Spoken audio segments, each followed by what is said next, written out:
اعوذ باللہ من الشیطان الرجیم بسم اللہ الرحمن الرحیم۔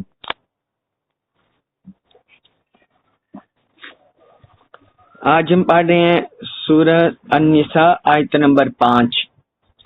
اس میں اللہ رب العزت نے فرمایا ولا اور نہ تو تم ادا کرو، تم سپرد کرو السفہاء بیوقوفوں کو، نادانوں کو، اموالکم اپنے اموال یا ان کے اموال، فرمایا جو بے سمجھ ہو ان کے اموال ان کے سپرد نہ کرو، اللاتی وہ جو جعل بنایا ہے اللہ نے لکم تمہیں قیامن معاشی استحکام کا ذریعہ، فرمایا وہ اموال جنہیں اللہ نے تمہاری معاشی استحکام کا ذریعہ بنایا ہے، معیشت کی مضبوطی کا ذریعہ بنایا ہے، وارزقوہم اور تم انہیں کھلاتے رہو، فیہا ان میں سے، ان اموال میں سے، وکسوہم اور تم انہیں پہناتے رہو، اور تم انہیں ان اموال میں سے کھلاتے رہو اور انہیں پلاتے رہو، وقولو اور تم کہو لہم ان سے، قولاً بات، معروفہ بلائی کی، اور تم ان سے بلائی کی بات کرو۔ اس آیت مبارکہ میں اللہ تبارک و تعالی نے یتیموں کے حقوق بیان کیے ہیں۔ فرمایا یتیموں کا جو کوئی وصی ہو، یعنی اس کے والدین نے کسی کو وصیت کر دی اس کے حق میں، کوئی اس کا یعنی اوپر وصی ہو جس کے ذمہ وہ ہو، یا اس کا کوئی ولی ہو، تو اگر یتیموں کا مال ان کے پاس ہو تو وہ، اگر یتیم بے سمجھ ہے، بیوقوف ہے، نادان ہے، تو انہیں ان کے اموال سپرد نہ کریں، بلکہ اپنے پاس رکھیں اور ان کے مال کی حفاظت کریں۔